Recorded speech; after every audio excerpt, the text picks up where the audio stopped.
Hello, everybody. Welcome to the Ashita no Anime Podcast number 5. My name is Marlon, also known as Alex in real life. I am the writer of Ashita no Anime, and today I am joined by another friend of mine from college, Bryan, and we are going to be talking about Psychopaths. And we're just going to be talking about cyberpunk in general, and that's kind of this is going to be a little bit different podcast. We're not really going to be talking about likes and dislikes so much as some of the last podcasts that I've done with Eric. We're going to be more focusing on themes and analyzing this anime and what really makes it work. Because I think we both like this anime, right, Bryan? Yeah, absolutely. It's best thing so far this season. Yeah. I'm definitely going to say that Psycho-Pass is probably the best anime this season. I haven't given it Anime of the Week. I've only given it Anime of the Week once on my blog, though. Of the 8 episodes that are out so far, I only gave it Anime of the Week one time. I think it's picking up, and I think they're laying a lot of the exposition what's going to come, and I expect it to ratchet it up really quickly. So maybe it'll hit that slot a couple of times once the gears get going. Because there's lots of little cogs falling into place, and the puzzle pieces are getting arranged, and all of a sudden there's going to be that big climactic moment where things are going to go crazy, I think. Alrighty. First of all, I kind of want to think about just what is cyberpunk. Cyberpunk is not a very common theme, and it's also very specific. Mm-hmm. I kind of want to think about just what it is and why it's rare and why it kind of resonates with people. So let me just look here. Dictionary.com defines cyberpunk as a subgenre of science fiction that features extensive human interaction with supercomputers. Okay. So to that end, I think this basically means that we're looking at a world in which electronics and computers are so commonplace that even the poorest among us has our lives greatly influenced by their existence. Does that sound about right? Yeah, that sounds about right. There's also some baggage that Wikipedia applies to cyberpunk that I don't necessarily think applies to Psycho-Pass. Mm-hmm. It's there, but at the same time, I don't really agree with it 100%, and that's kind of one of the reasons I even like Psycho-Pass, because it's a little bit ambiguous with its own genre's catchings. And so another thing that Wikipedia applies to cyberpunk is that it's usually associated with a dystopian future setting in which a mega corporation or some kind of AI is in charge of running society in some way. And while I definitely agree that the Sybil system that is in Psycho-Pass is definitely this AI that's running society, I don't entirely agree that Psycho-Pass is dystopian, because can you call is it really the illusion of happiness, or is it really just everybody is just has their lives subjugated by the Sybil system? Because from what I kind of look at Psycho-Pass is, yes, their lives are being controlled and shaped by an AI, but at the same time, they're happier for it. It does seem that they are finding there's some kind of mathematical formula to take a lot of the guesswork out of what the right career path is, what the right path is for your own mental health. And isn't that kind of nice in a way? Well, I think what the Sybil system, I actually think that Psycho-Pass is the definition of what a dystopian future is. It's not exactly like a see-through noose, but you don't have true freedom. And I think that's what a lot of the things that dystopian societies kind of point to. You could look at 1984, where it's kind of the same thing. You don't have true freedom. It's just the illusion of freedom, because Big Brother's always watching. The Sybil system is always watching. And a lot of the things that you see, especially in Psycho-Pass, are like the ills of the society that they're currently living in. And like, if you look at, say, if you watch the last couple episodes, let's do our last serial killer that we had. She's not almost not even a byproduct of the system, but if you trace it back, her motivation for becoming a killer was her father, the artist, right? Right. Who recently just kind of hit, but the reason she became that is because her father was trying to dodge the system by using these crazy anti-stress pills, and he ended up in the hospital like that, and where he was because of the desire to beat the system. And I mean, let's see, what's the other one I want to really bring up is is like even right at the beginning, it's just people who are just trying to dodge the system, or the killer that was in the factory a few episodes ago. Right, the tuning factory where he was kind of where they fix the drone machines that maintain the city. Yeah, that episode. Yep. That was episode 3, I think. Yep, and the big corporation was trying to like keep everybody sane, and because they were disconnected from like the outside world, so they had the one scapegoat guy that they always picked on, and that's them trying to do damage control because of the civil system. I think you're gonna see more of that running through the series, is where people who are damaged by the system are going to fight back against it, and their way to the system. Beat the system, because that's what they do. Is they're people fighting the system through being murderers, and then our criminal investigation division is the one who are out to fight that. And it's kind of like a similar thing with GITS. It's like GITS did that too. I'm sure we're going to talk about GITS in a bit. Yeah, a little bit. But kind of one of the things I want to go back to is you talked about 1984. That's going to be pretty much the classic dystopian story that pretty much everybody gravitates to, because it's just such a well-known piece of literature, and for me it was required reading in high school. How about you? Actually, I read it on my own. Okay. I read it as it wasn't required reading. I got a big list, and I picked 1984 was the first one I picked up. That and Dracula. Okay. And Faust. All right. For me, it seemed that the difference between the dystopian of 1984 and the dystopian of Psychopaths is that the dystopian of 1984 is about controlling people. It's about rewriting history. It's about controlling information. It's about it's that control that you were talking about before. The Big Brother is always watching. Sybil is always watching, but it's so focused on the control and keeping people in line in 1984 that I see a lot more of like genuine happiness from a lot of the side characters in Psychopaths, like Akane's friends. They may lament that Akane had a more privileged upbringing and got kind of picked as the apple of the eye of the civil system to kind of get whatever career that she wanted.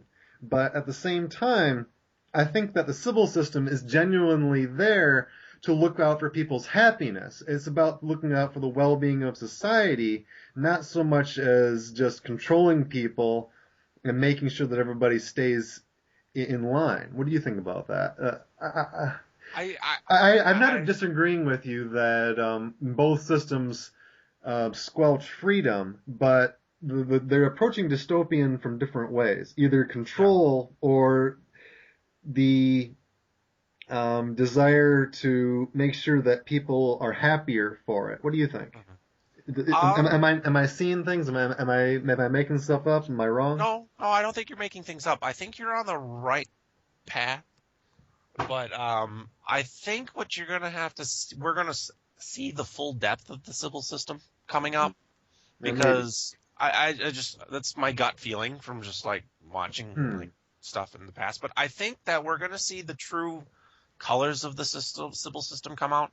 And if you think about it, It's like if it really was almost kind of out for like everybody's really good, do you really honestly think that the intimidators would have a kill setting? Because if it was out for the public good, Dominators. the The dominators, Dominators. that's it. Intimidator, dominators. The dominators wouldn't have a lethal, setting. And especially when you shoot them and they blow up in a spray of blood and guts and gore, and it's like, I mean, if the Sybil system was really out for everybody's good, wouldn't you just try to reform everybody? I mean, I think there's going to be something with the Sybil system taking place eventually down the line. Yeah, there are.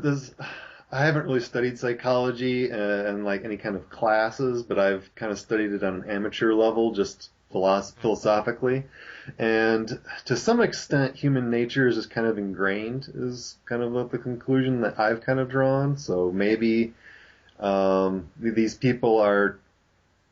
I think it kind of goes to the nature of the civil system, like we were already talking about. These people are either not worth reforming or they're unreformable, that their existence is too much of a risk to society as a whole. And then again, that does go back to the control. I do think, now you kind of mentioned it a little bit, that the civil system's colors may get, its true colors may get revealed here a little bit more, because we're seeing the bad guy now. We're seeing the face of the antagonist in this series, I think. And I think that we've actually found somebody who actually has found the way to beat the system and entertains himself by beating the system. Yeah. Or he's going to or the other thing I'm kind of think he's doing, he wants to throw the system into overdrive and then turn the civil system into that kind of very outward strong enforcer type, where it's just kind of sitting there and it's just, just check your psychopaths. And then it's going to come down with an iron fist and some big giant plotty action point. And then chaos is just going to go crazy, because sometimes he's obviously not right in the head. And he likes to, probably the chaos is probably what's going to feed him. Let's see, we need to figure out who are we talking about again? We're talking about, I want a character bad name guy. here. He's Makishima. Makishima, okay. Yeah. Makishima Shogo, there we go. Okay. I just wanted to make sure that we got a name out there for the listeners, so we know. Yep. Oh, that guy. You know the guy. It like the white-haired guy, yeah. The white-haired, evil, scary guy. That's Makishima. Accelerator? No, not Accelerator. Anyway, what else? What else? I'd like to talk about how Psychopaths is, why it's doing so well. All right. Especially nowadays. Well, what's your thought? My first thought is that it's been a really long time since we've actually had kind of a straight-up cyberpunk anime, because it's been way too long. And I mean, some people, like, I've asked around, and people are like, what's the last good cyberpunk you saw? Everyone pretty much tells me it's Standalone Complex. I mean, some people tell me Birdie, and then we get in an argument about how Birdie may or may not be cyberpunk. I think I can one-up you on that. I did a little bit more research, and I turned up Ergo Proxy. That was a more recent one. All right. I think that one's undeniably cyberpunk. Unfortunately, I only watched about 3 episodes of that. Cyberpunk. It was way before I started blogging. So my anime history back then was kind of hit or miss. I kind of always meant to get back to it, but at the same time, it was just there's always new stuff on the horizon. Yeah. I guess you could call Ergo Proxy a cyberpunk. I mean, I always call it. It's great to see. By the way, I'm going to clarify for everybody. Ergo Proxy is probably. I have a small little tiny place in my heart for Ergo Proxy, and what I really think about it as, it's like, it's nice to see science fiction come out of Japan that doesn't involve giant robots, and I love giant robots. But it's nice to have something really. Yeah, I guess you could say it's cyberpunk, and it's dystopian, but. I always just kind of call it straight science fiction. It's just, it takes a little while to sink in, but by the time you hit about episode 5 or 6, and then you're invested in it, and then it takes you on this crazy journey through all sorts of weird mental things. And when I watched it, I had a version with some liner notes that explained some of the other crazy deep things in it, and it's really, really enlightening. They take a lot in from various types of psychology, from various different, you know, prominent psychologists and philosophers from especially like the 17 and the 1800s, and it's really, really engaging at that point. All right. So I absolutely recommend that you watch it and find it because it's really, really, really good. all right. I will put that on my long list. Yeah. Of anime to watch. Yep. I was also just kind of going through a list of anime that I've actually watched or watched some of. Ergo Proxy was on that list. Lane is another one. That's one that I've only watched 2 or 3 episodes of. I wouldn't call Lane Cyberpunk. Maybe. No, I probably wouldn't. Lane deals with souls trapped in computers, right? Yeah. I mean, one of the things that I've grasped from, I mean, the one point I could make for Lane is that it's a lot of the things in Cyberpunk, especially what GITS founded, is the idea between blurring the line between humanity and machine. But the other thing that Lane does, and I think it's interesting, it's humanity, machine, and God, which is a really weird trifecta. But I mean, that's kind of what the mystical allure about Lane is.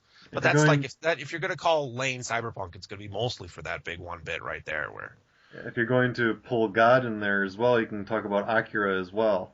I'm not really convinced that Akira should really be called Cyberpunk because it doesn't really focus on. Yes, society is integrated a lot with computers, but I don't think it really hams up that point of it. It's more about it's like psychic powers. It's more supernatural rather than focusing on a possible science that sticks with the advancement of computer technology. It's more of an advancement of the mind. One of the resources that I was researching before included Akira on there, and I kind of disagreed with that. What do you think? Akira? No, I always kind of I always kind of think that Akira is the anime definition of dystopia. Okay. So what do we got? We have Ghost in the Shell, Ergo Proxy, and Psycho-Pass on our for sure list of Cyberpunk. Okay. I'm actually kind of going through a big list of stuff that I have currently, and I'm really actually kind of drawing up. Like, I got a really small definition of Cyberpunk. I bet there's Cyberpunk people going up like, you're forgetting this, and you're forgetting this, and forgetting this, and I'm like, I'm sorry, guys. I don't want to let you down. But I have it's just been, Cyberpunk. Anyway, Ghost in the Shell. Ghost in the Shell is undoubtedly Cyberpunk. Yeah, obviously. And then we did... Definitely blurring the lines between humanity and machine. This a lot more so, I think, than Psycho-Pass has been doing so far. And that's one of the other ways that you can think about Cyberpunk is that where does man and machine end? Cyborg. Mm-hmm. And we're not really seeing that so much in Psycho-Pass so far. I mean... who has the bionic arm again? Was it? It's our old grizzled cop friend. Yeah. I have his name right here. It is tip of my tongue. Tomomi. Yeah, Tomomi. Tomomi. Yeah. Tomomi Masaoka. Yep. Yep. So we have that. Yep. We have him. Mm-hmm. But I mean, that's not very much. I mean, we're not talking about like Bato levels where he's like. You know, he's got, like, all the enhancements and everything. No, we're not talking about a brain connected to a brain within the machine. Right. So, let's talk about Ghost in the Shell a little bit. All right. That was way back when I know. I pretty much first started watching anime. It was, like, within the first year that I really discovered anime. I'd already gotten Ghost in the Shell and Ghost in the Shell 2 under my belt. Yeah.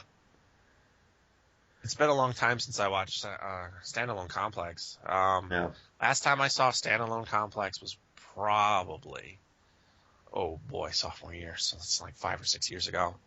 And I do own the original gets on like DVD, and I will pop that in once in a blue moon. How does Ghost in the Shell compare to Psycho-Pass, you think? Well, there's a lot of things that actually like connect what the is two. making both of them such big names right now, respecting their ages, of course? I think a lot of the things is that Psycho-Pass is running kind of on the formula that gets started, but improving it. And like, I mean, you could draw a whole bunch of parallels. You could draw the fact that we have our Public Safety Bureau in Psycho-Pass, and you got Section 9 and GITS. I mean, you kind of have like all these character types. Mm-hmm. It's like, but like I think you got the security drones. I mean, the Tachikomas definitely have a lot more personality than the security drones in Psycho-Pass, but you got that parallel already going there. Yep, and you got like the presence of AI, like with the cops, especially. Mm-hmm.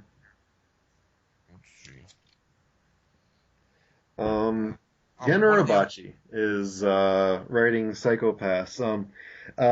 Plenty of people disagree with me on this. I've gotten into a heated argument with another friend that basically just told me we're never going to talk about this again because he got so angry at me. I basically I hated pretty heavily on Fate Zero, but I felt that was let's see. Gen Urabachi made Madoka, and I love Madoka. It's just it's close to, if I was going to call any anime perfect, Madoka would be one of the anime that I would probably put on a short list of candidates for that. And then immediately he goes and does Fate Zero, and I was just bored to tears with Fate Zero. I say that it's because he had to follow the formula of the game, and it wasn't his own story. He didn't have as much free reign to write the story, probably, is what I'm thinking. But I'm personally kind of seeing Psycho-Pass as makeup. He's redeeming himself, for me at least, in with Psycho-Pass now. I mean, I'm not 100% sure with this, but the Fate Zero was based off of a manga that they did as a prequel. Like, did he write like the prequel? I don't. I think that he just directed it. Okay, so maybe he was just kind of like following what the manga did, and he didn't necessarily write the manga. So maybe he was just working from the source material and just bringing the source material into an animated form.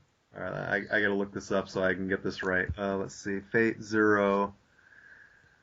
It says original creator for Fate Zero. Okay. So let's see. He pretty much does everything in Madoka. Original creator Requiem for Phantom. Requiem? Is that Phantom Requiem for a Phantom? Yeah, original creator. Really? Yeah. I watched that. I have not watched that. Never. It is. It didn't catch my eye when it first came out. It's one of those things. It's very kind of like noir-esque. It's got like secret societies and the secret societies of assassins, and then going out and doing jobs, and it's. Oh, noir the anime. Okay, not noir the color. No. Okay. And I really, it took me a while to get into, and then I really, really liked it, and then it ended. It just really kind of ended, and the ending is kind of what I expected, but it was so abrupt that you went, what? And then it's over. I don't know, I didn't like the ending. It's just like they build up the story plot, and then done. It's poignant, but not in the way I want it. I'm a little bitter. I'm not gonna ruin it. Mecha. How does Mecha compare in? Let's take like a non-cyberpunk anime that has Mecha, and let's compare it to a cyberpunk anime that does have Mecha. I'm thinking more along the lines of Ghost in the Shell. Okay. Or do we want to try to bring Evangelion into this even, maybe, because the Evas do have a biological component to them. I don't know, because I never really think it's like the Tachikomas is like mechs. I always think of them as like AI, kind of like how I see the Dominators. Is they're the AI? They're a symbol of like technology, and whereas the Dominator's more a sign of the power of the civil system, whereas the Tachikomas are really kind of a very unique thing. It's like because the way they made the cast, I think for GITS, especially GITSAC, is a lot of the things Ghost of the Shell deals with is blurring the line of humanity and technology. Like we have the Major, who's all machine, but she's very human, and we have Bato, who's human, who's very, he's completely and totally modified. And you have the other characters. You have I can't remember his name right now. The guy who has no implants, and he's kind of like your old, kind of dirty, hairy kind of cop guy, and a lot of the stuff deals with that. And then names are escaping me. Yeah, it's been a long time. And then you have the Tachikomas, which are completely AI, but they're kind of interacting on a human level with, everybody else who's all at really. It's about all the types of AI, human, blends of any kind, and they're all communicating on the same level. And it just makes it takes that line of like what's human, what's technology, and what do you have to like the act of having a soul or something like that. That's the whole Ghost in the Shell thing. It's just the whole that's the dynamic, is that everything comes to the same point. And I really see the Tachikomas as the AI and not really things you can get it. It just happens to be nice because it drives the action along. That you can, the Tachikomas, you can hop in them, and they're technically mechs. But I don't know. Me, like when I think mechs, I think of like Gundams and things from across, and like you have pilots, and the pilots are fighters, and they go out into space, and then there's political intrigue, and there's things blowing up, and there's the inevitable destruction of Earth, and aliens and singing. Definitely singing if we're talking about Macross, but it's just I don't think of that when I think Ghost in the Shell. I think of AI. All right. What else did you want to bring up? I'm trying to recall something that is kind of important, but I'm drawing a blank at the moment. Go ahead. Since we were kind of talking about GITS, I also wanted to talk about one of the things we all kind of touched on earlier is the GITS did this too, is that like each one of the cases is like the ills of society. I mean, GITS did that too, and then that's like I kind of think Psycho-Pass is drawing for a lot from the formula that GITS did. Is like a lot of the things that GITS did were like people taking, like the internet too far, or whatever they called it, or like or like stealing cyber brains and stuff like that, and like taking people's brains. It's kind of crazy, but when you have the blurred line of humanity like that, that's technically not too up there. But like I mean, you have both of those going on similarly in each kind of their own little universes. Is dealing with the ills, and then our cast of characters dealing with that.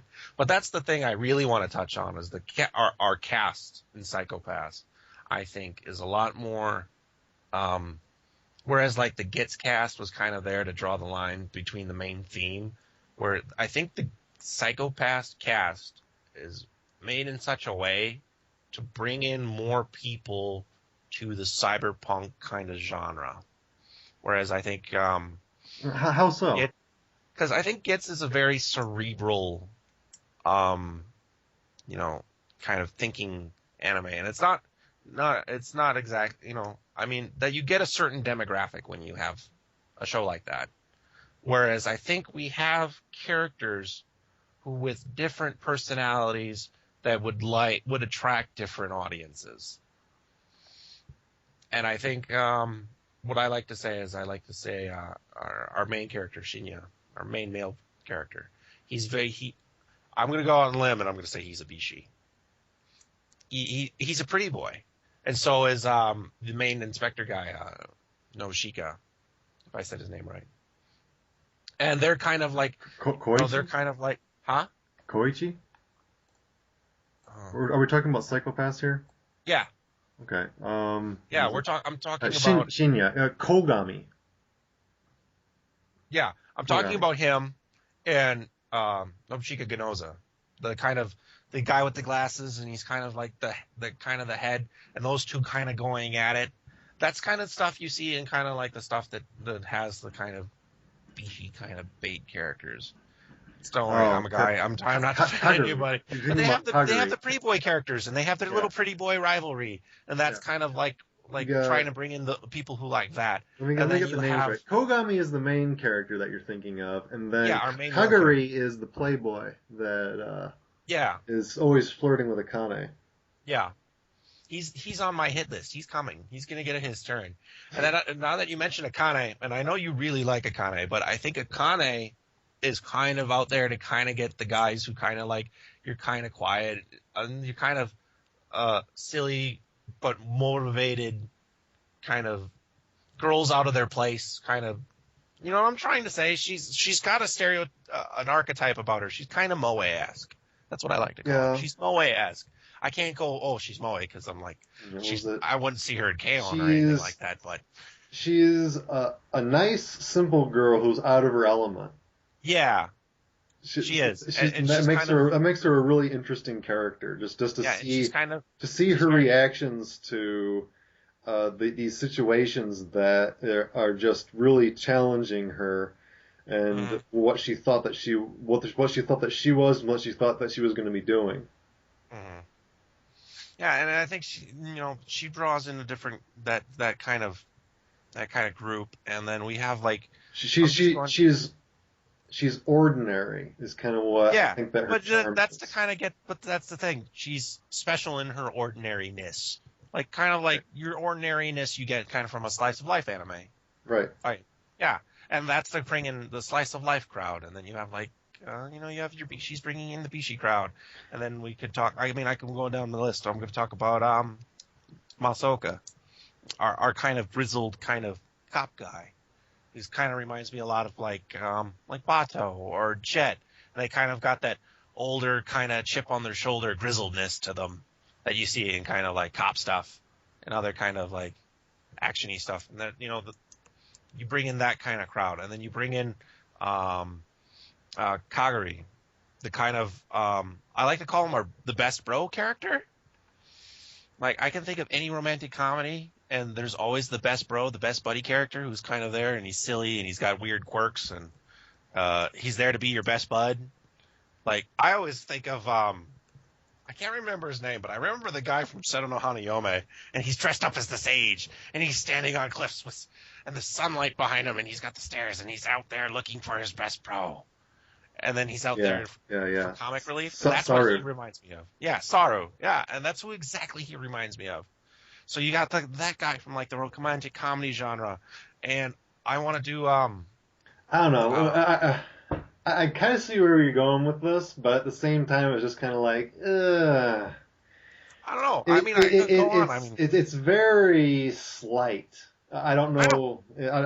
It's just so slight. I don't know if they were actually thinking about this as far as building a formula, but I can't deny it now that you pointed it out. It's like, no, and now I'm going to see patterns that I didn't see before. That I didn't. I know. I have one for like the entire cast. I could go on. I mean, I could talk about how Yayoi's and the scientist chick, they're there to kind of bring in guys who kind of like fan servicey stuff because they have that implied lesbian relationship.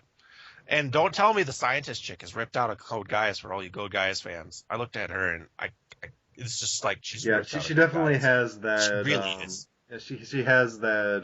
What was it? That what's the right like almost like a MILF quality to her, like that older woman that still has it despite her age. Yeah, the ecchi scientist lady, as I like to call her. And that she's pretty much ripped out almost exactly like Code Geass. I can't remember her name. There's so many characters in Geass. It's just gone. And it's just, I don't know. And I really, really hope that the one guy who's going to stand out and make everything in a big, giant, pretty bow, I really hope Makishima stands out as a really good bad guy. Yeah. And if he does things that like are unconventional for a villain, I think if he can do stuff like that, Psycho-Pass is going to go. It's just going to bring the whole thing just skyrocketing into epicness and legends of stuff like that. The two other characters, the two women that we were talking about, Yayoi and Shion. Mm-hmm. Shion's the scientist, Yayoi is the enforcer. Mm-hmm. Yeah, those are the two. but I can't really pick down Makishimi yet. I don't know enough about him. If we're going to talk about formulaic stuff or that is kind of like drawing people in as far as character designs go, I want to talk about the writing a little bit because All right. the one episode that I believe was episode 6 now? Yeah, it would have been episode 6. That was 2 weeks ago. That is the episode that I gave my nod for anime of the week for just one reason. And it pretty much has made the whole series for me. It's like the whole series can just crash and burn from here on, but I will still think favorably of it for just this one point. And that's, let me run a little thought experiment by you. All right, so you got two characters who are just conversing with each other, just going about their normal business, and one of them accuses the other of being in love with one of the character who is not present at the time. Okay. What is the accused character's stereotypical reaction? Well, depends. They would probably, like, if it's some sort of, like, accusation, they would probably go out of their way to deny it. Or they would... How would they react to it, though? How would they deny it? They would probably be a little upset, and they would probably be defensive about it. Right, they would be defensive, or they would get like a tsundere thing going, or sure, they would it would be a very emphatic denial that is just like over the top, like no way, what are you talking about? And that doesn't happen in episode 6. So what's his name? Kaguri accuses Akane of being in love with Kogami. And instead of denying it, just like outright or getting all flustered or anything, she just laughs and like, you're joking. And it's just so refreshing. It was so refreshing to see that moment where the characters are not following those stereotypical anime that I like tsundere when it's done well, but it's done poorly so often that it just is just kind of like, just shoot me now. It gets way overdone, way over dramatized, and to see it just like totally not go in that direction at all and still just be absolutely hilarious was great, and that's when that really solidified the series for me. Yeah, that's just the thing. That's gonna be the interesting thing. It's got writing. It has good character development. It has good writing. Yeah, and the other really thing I also really like about it is the animation's really, really, really good. Because I remember I was just like right when the series started and watching it rain was just amazing. Just watching it is. It has an art direction to it that is not following. It's close enough to like what I personally consider to be the anime style, but it does its own thing with it. There's very much. For me, it's really about Akane. I'm going to keep gagaing over Akane all the time because I love her character so much. I love her voice actress a lot too, by the way. But just like Akane's design, she has like this bowl cut with her hair, and her eyes always look sleepy because instead of like being round, they're flat on the top.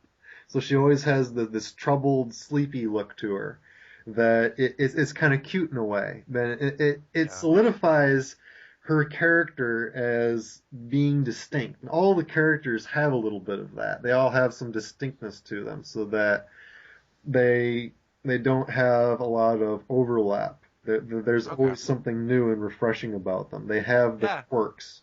It's weird you mentioned that because I always was watching it and something about Akane's face just threw me off for a loop, and I'm just like, something's not right here. And now that you mentioned that kind of makes a little bit of sense because she is technically out of her element. And if you do something with her face that shows that this is her out of her element, that kind of applies to the whole group dynamic. And I never thought about it that way because I looked at it and it's just like, something's not right here. It's just I just couldn't like grasp it for some reason. Just, I don't know. The faces are like hit and miss with me. And I'm just like, but that makes sense now that you bring that up. But it's just like, everything else. And then there's this recent arc that they went through where they were in an all-girls private school, and the girls actually had skirts that went below their knees. Like, how often do you see that in anime where the girls' school uniforms aren't miniskirts? Well, when you look at the high-end, really kind of prestigious kind of girls' academy stuff, I think if you think about it that way, if you remember that it's not a normal like girls' school, then it's super duper prestigious. The long skirts make sense. Yeah, that was good. Yeah, they're trying to be the proper ladies, and that proper ladies have long skirts. Kind right. Of thing. You have any other ideas? Anything else you want to talk about? Let's see. I covered my list of characters. I talked about this. You've corrupted me. Now I'm going to start seeing things. I'm going to bring up one really last thing that I actually didn't write down. I wanted you to think, what do you think is the symbolism behind the Dominator? Because, I mean, it has different... Whenever I thought of the Dominator, I was like, how does this thing work? I want him to explain how this works. It's like a directed microwave where you just like boil the guy from the inside out, and that's why he explodes. And that's like the extent of my thought of the Dominators was, I want to know how that works. Yeah, I know, I did too. And the thing is that it's like, I really kind of thought is like, well, it's a gun and it's the expression of like the will of the Sybil system. But the weird thing is that it's got such a weird kind of. There's a stun and there's a kill and then there's. It does manifest as the will of the Sybil system, but here's one of the other things that I think that I can kind of tie into my idea that this isn't your typical dystopian setting. Is while it does, the Dominator is the voice of the Sybil system, like the face of the Sybil system in a lot of ways. At the same time, it doesn't get to speak on its own. It has to speak through the person that's holding it. So the person that's holding it still has to make the judgment call about what's right and wrong. So you still have people that are in the system that are... You still have people directing the system. The system isn't fully autonomous. It merely makes strong suggestions. Well, I mean, can you really honestly say that it's like... I actually think if you mention it that way, that it's really kind of dirty and like mean-spirited. Because if you think about it, you point the Dominator at your target, and it tells you the fact that it says this person's crime rating is 469. They're punishable by death. They've made the judgment that this person deserves to die, and then they put the gun in your hand and say, "Now I'm making you do the dirty work." Because now you have to pull the trigger and you have to deal with the consequences of it. I've already made the judgment. So like it's just like you're actually taking away their chance to like, well, if you had a gun or you can't I want to stun them because I don't want to kill them. But Sybil says you already have to. I mean, that's the restriction of the choice. Sybil makes that judgment. Let's go back to episode 1 where that was like the whole point of episode 1 was Akane being the moral compass for Kogami. Yeah. And so I see where you're coming from, but at the same time, there's still humanity in the system. The other side of it is like in the most recent section, the most recent arc with the girls' private school was. Maybe I've actually caught a plot hole in a way, and I'm just like, oh no, did I catch a plot hole? Did I trip over something that they didn't think about? And what I'm wondering is, yes, the Dominator did not give the option to stun because, and I think that almost should have given the option to stun because they needed to catch that girl. What was her name? The serial killer girl? I can't remember. Rikako. Yeah. Yeah, Rikako. Oreo Rikako. It almost I wanted it to give them the option to stun her so they could capture her, and that because she would be a path to continuing this investigation as to who was supporting her, but the Sybil system wants her eliminated. And Yeah. is that a plot hole? Did I find something that the writers overlooked here? Because the police are going to want to pursue that further, wouldn't you think? No, I don't think it's entirely a plot hole, and I think it's definitely something worth discussing, because it's like you're talking about how do you think the civil system works, and it's like, but that's the something. It's like you're taking away the choice. The civil system isn't either perfect, or it's got its own set of motives. That's either way I think you could look at it. Whereas the civil system is like working for its own kind of needs, or you could say that it's flawed and that it's restricting the choice of the user.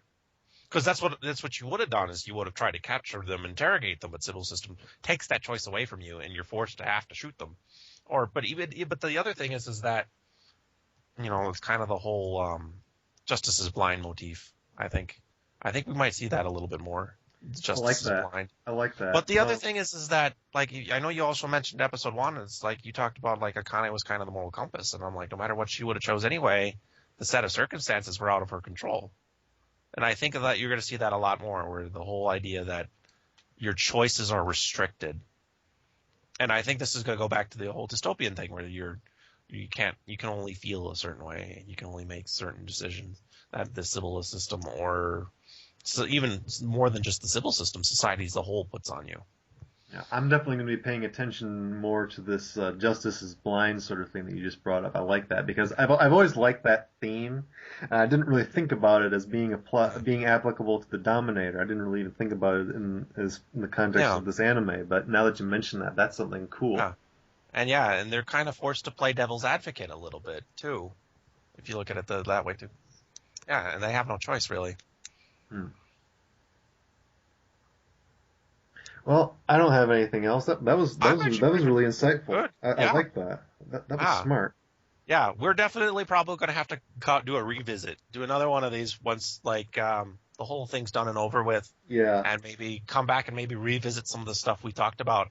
Because that's the one thing I wanted to do, is I wanted to talk about it, and then maybe like do one later when it's all over with, and then like look at the two in the new light of it being actually all done and completed. Yeah. This is a little something. I play Weiss Schwartz, one of the Japanese trading card games over here, and Psychopaths has already been announced as a title for 2013.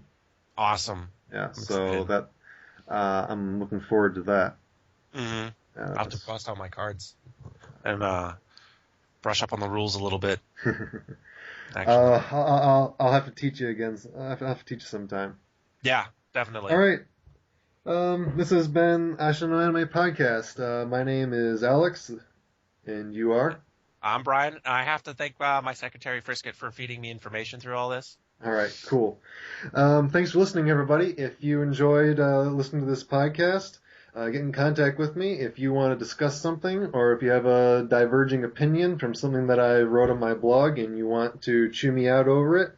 Go ahead and get in contact with me. Send me an email. Make a comment to this podcast, either on my blog or on YouTube. And stay tuned. There's going to be more. Bye-bye. Later.